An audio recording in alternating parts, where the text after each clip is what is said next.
Hello, it is Random Pauk, and we're doing Final Fantasy 3 for SNES. I mean, I'm sure most of y'all know everything you need to know about this game, but what the hell, we might as well do a review on it anyway.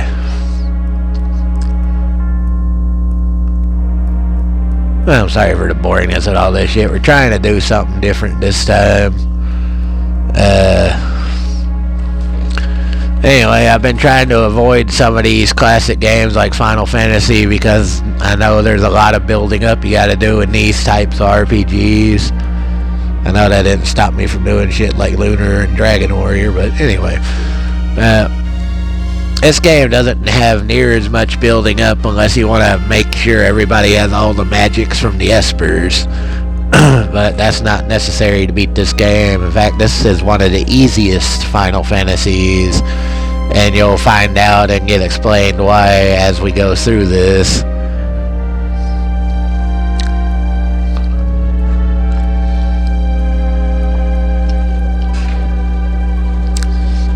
I'll also help you get all the characters, even the hidden ones like Umero and all them. We'll go through all that. So well, I wouldn't say be prepared, but yeah. If you've seen any of my videos, you know my commentary is kind of awkward sounding sometimes because, hell, I try too hard and it's hard to think of some stuff to say, but try to keep y'all interested anyway. But anyway, it is the story of fucking the half Esper Terra, and of course the evil Magitech Empire trying to control the world, and a group of rebels fighting against her, or it.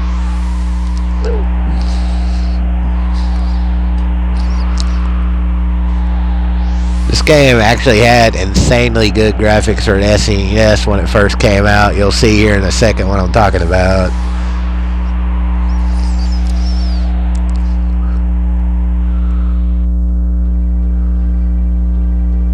Yeah, scenes like this and everything else. Final Fantasy 3 was actually one of the top games of its time as far as graphics and music. So, can't fault that. The story is actually pretty good on it.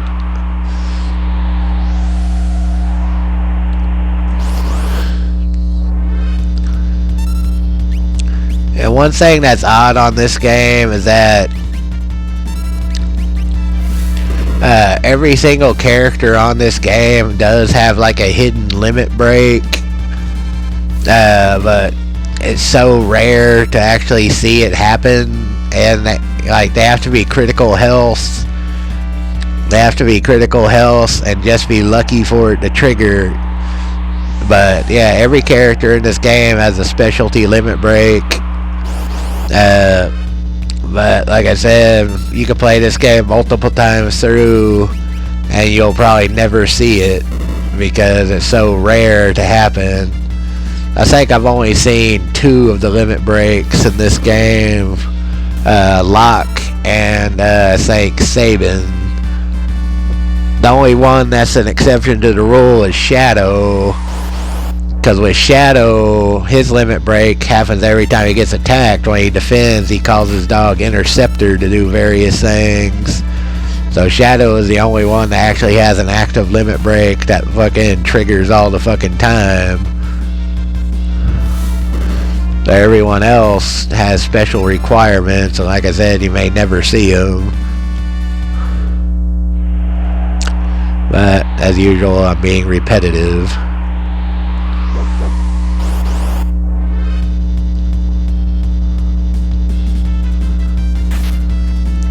Yeah, if you've never played a Final Fantasy, this is an excellent Final Fantasy to get started with. Either this one or Final Fantasy 7 for PlayStation, but if you don't want to play a game that takes a ridiculously long time to beat, then Final Fantasy 6 or Final Fantasy 3 for SNES is actually one of the best Final Fantasies to get started on if you're new to the whole game series. Which at this rate, I doubt anybody is new to it by now, but anyway. We're going to show you as many of the secrets as I can, and we're going to get all the hidden characters, because I know where every hidden character is. There is only one major tip I have on this game, and that is simply do not throw away the Atma weapon, and do not bet the Atma weapon in the Coliseum later. I'll get to the reason why in a later part of this show, video, whatever. Anyway, my commentary is starting to fuck up again. But yeah, there's a major reason why you want to hold on to the Atma weapon.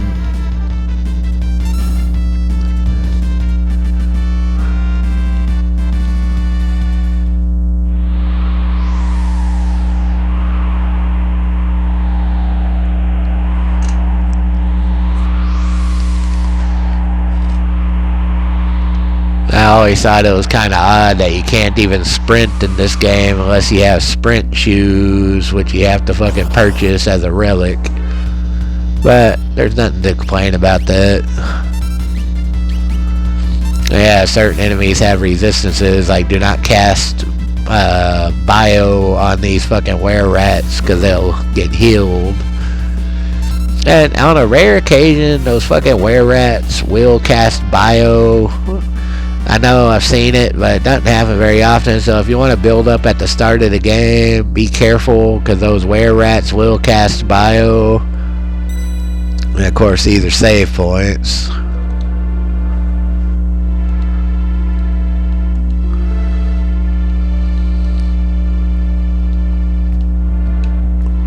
We're going to go ahead and do a save at the start, just because you never fucking know. And we're about to be on the very first boss. Now later you return to these mines to get Tritok and Umero, but we're way, way away from getting to that point.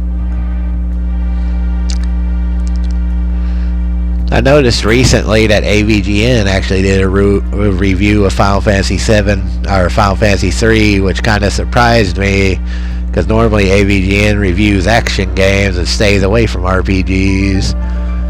But, nah. Okay, on this boss, do not attack the shell. God damn it, my commentary sucks. Still trying too hard. I need to just say fuck it and let it go and just play it like normal. Don't worry too much about my fucking audience. Which I should, especially my subscribers. Probably one of the problems I'm having with these videos is I'm trying too fucking hard.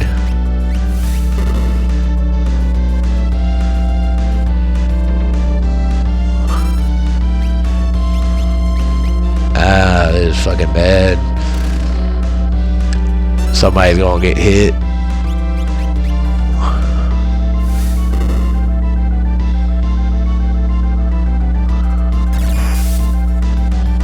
Of course, it's gonna be Terra that gets hit. Well, as long as the other guys survive, I just won't get the XP from it. And I was fucking up anyway because I wasn't using Tech Missile.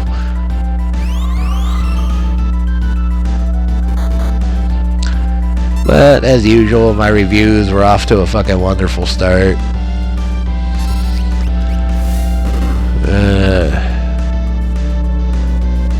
Here we go again.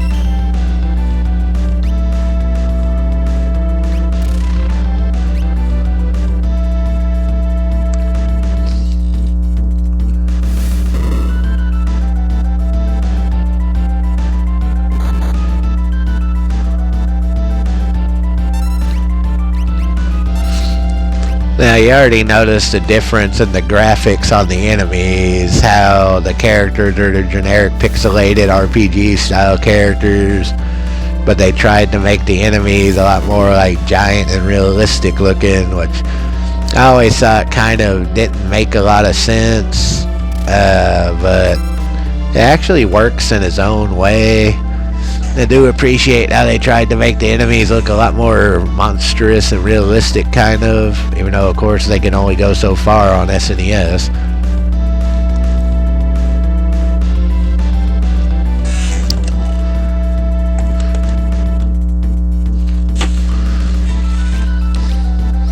We would have already been over with this fight, but fucking allowed Terra to die because I was a fucking idiot. I didn't even heal up before this battle began.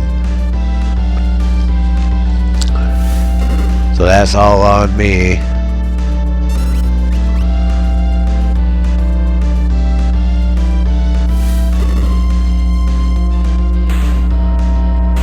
But we won anyway.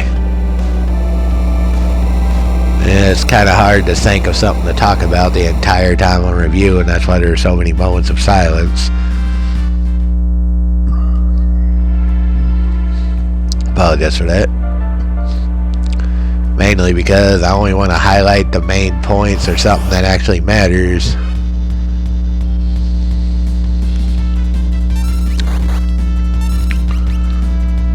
But anyway, it don't matter in the long run, I guess.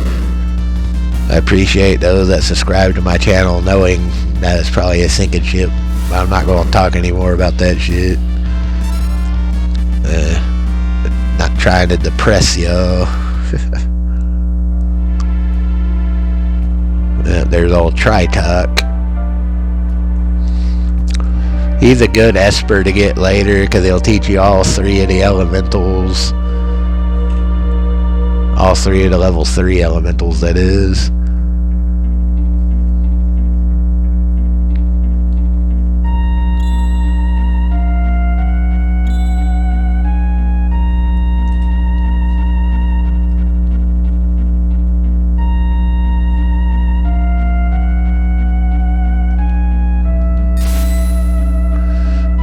Vixen Wedge, and every game they appear, they fucking die.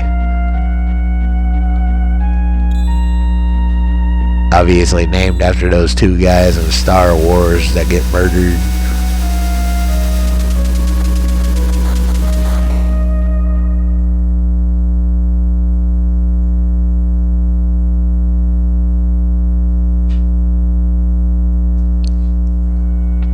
Now there are several tips I do have in this game that you may want to know, that you may not know, but I'll get to those when we get to the parts that they're actually relevant to.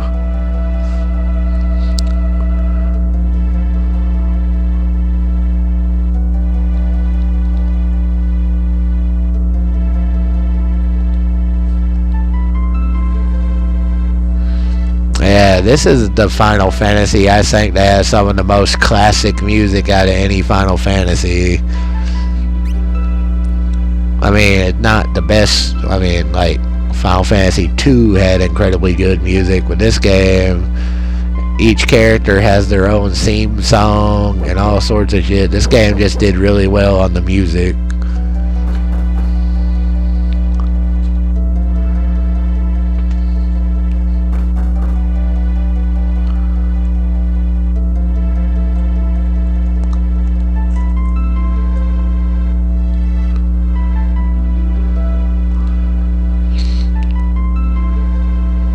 Now the first secret, obviously, is this elixir.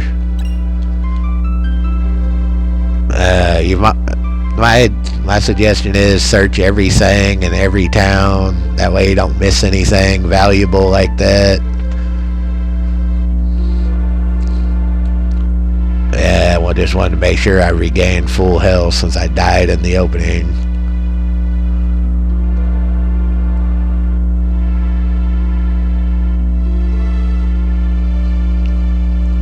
Well, yeah, here's the first dungeon.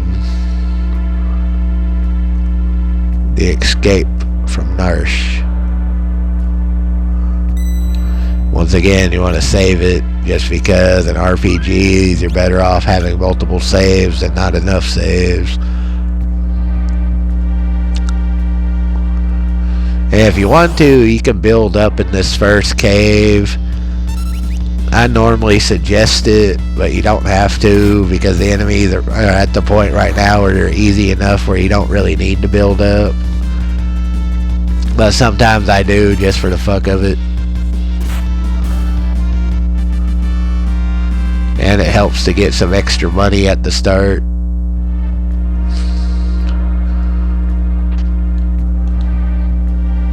Especially since you find a free sleeping bag early so you can use it. If you wanted to build up, you get a free sleeping bag, so it's quite possible to do so.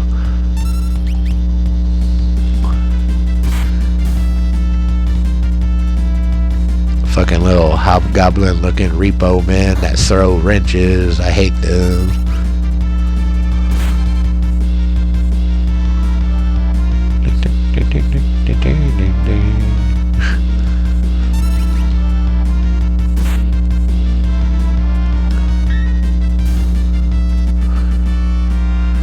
Now there are a couple of the characters you get on this game that you can make basically invincible, but we'll get through on that as the game progresses.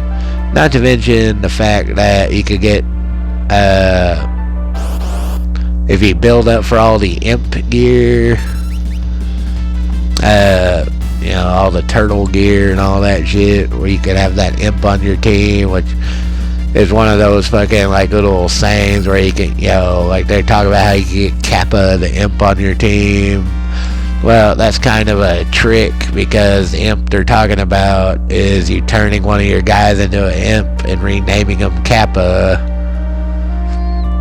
And yeah, technically you can get that narration imp Kappa on your team, but you pretty much have to create them out of the shit you get. But if you're gonna do that, make sure you fucking get all the turtle gear and all that shit, along with the imp halberd. And there are two ways to do that, but we'll get into that way later. Oh, fucking Kefka. Kefka is one of the most entertaining villains in the Final Fantasy franchise. Or at least I always thought Kefka was one of the most entertaining. The insane jester-like attendant guy for the Empire.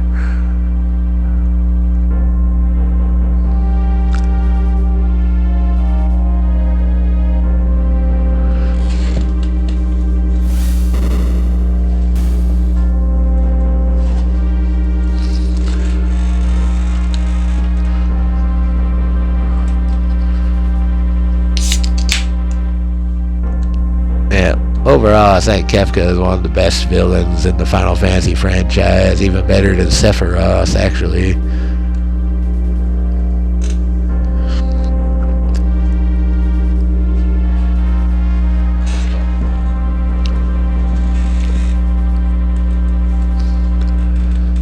No, Emperor Gestahl, or however you pronounce it.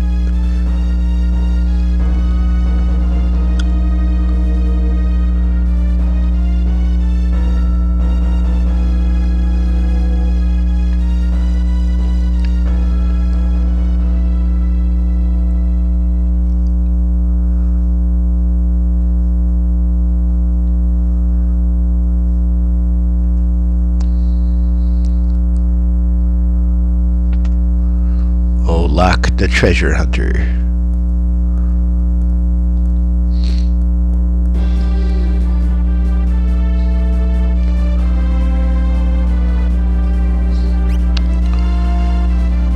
Now, I personally don't like Locke, but he's the only guy in the game that can steal.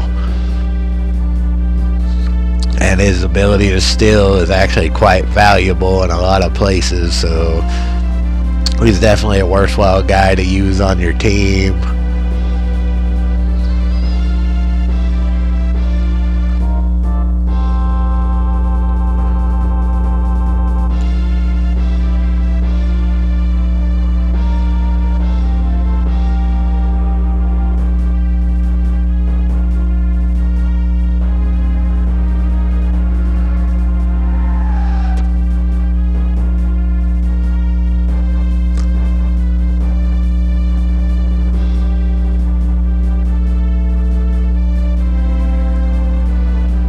It is one of the things that sets this game apart are these little fucking strategic battles that you do a couple times in the game where you can swap between different armies. Of course, it is a game to introduce the legendary Moogles.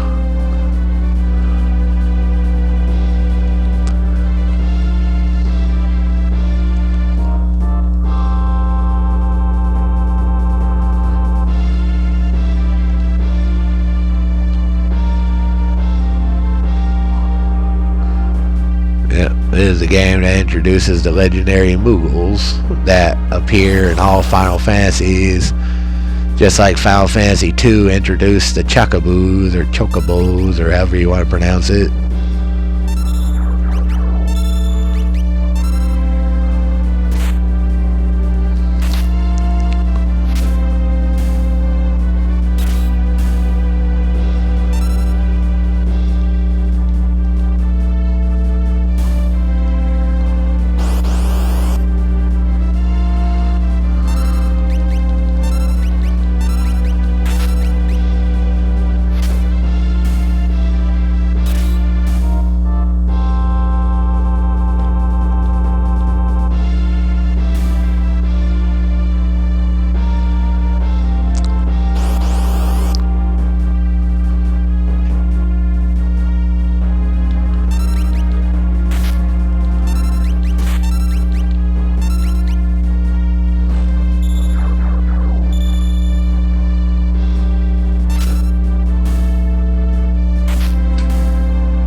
So it built up a little bit. This shit would have been a lot easier, but don't waste potions at this point. I know there's no reason to use tonics when I could just swap teams or fucking use the tonics just for the fuck of it. Tonics are easy as hell to get around.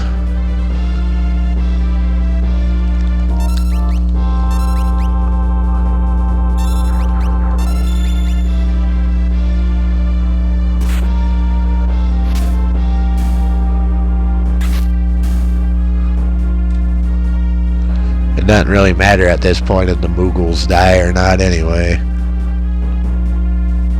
We'll do one more fight with Locke, then we're gonna switch. Because we want Mog to get at least one fight in, because Mog was the one that fucking gets... Because that's where you learn Mog's first dance, Dusk Requiem.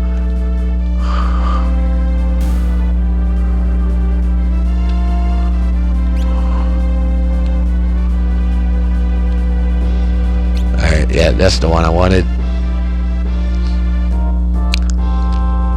There we go. Now Mog is ready to do the fighting. And of course, Mog is the only Moogle that actually joins you in the later, later on.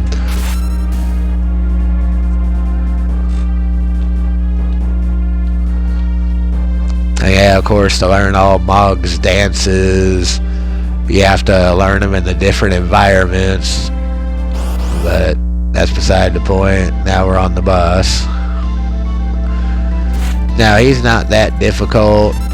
If you learned Dusk Requiem, then of course you want to make Mog do a dance.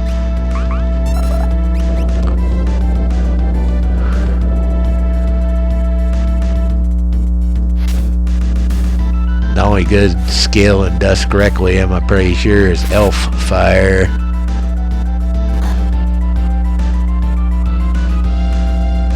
Cave-In doesn't do shit for damage, but it causes like dot damage, I think. But yeah, if I remember right, the best fucking skill from his dance Requiem is fucking Elf Fire. Anyway, that's the opening. We're pretty much out of the opening now.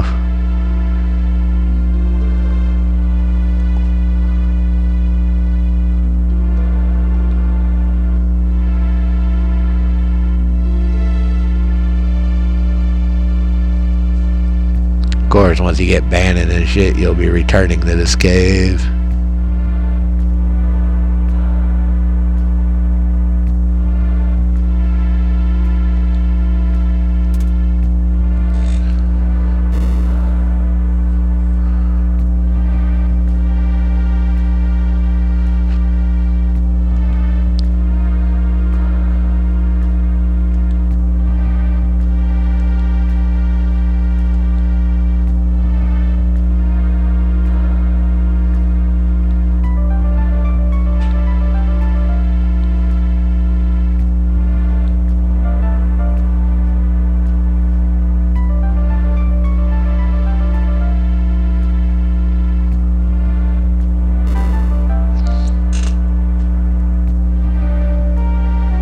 It's actually a shame you can't go back into that cave immediately, because if you could get the Moogle charm early in the game.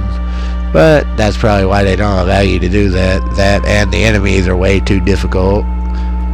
But anyway, it is the beginner's classroom, which allows you to heal, and there are some treasures hidden there, and everyone fucking tells you exactly what to expect from the game. And of course there's that monster in a box that is just there to tell you that some of the traps, some of the chests are trapped. But yeah, you can learn everything you need to know about the game in here, plus you get a free tincture.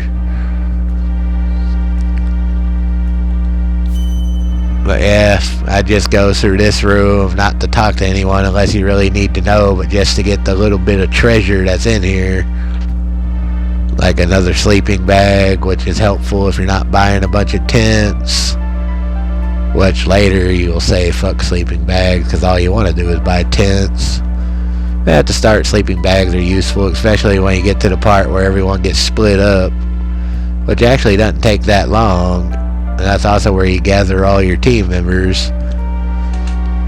But we're probably going to end this first part here, mainly because this was the introduction to me playing this, and because I'm running out of fucking things to say. But yeah,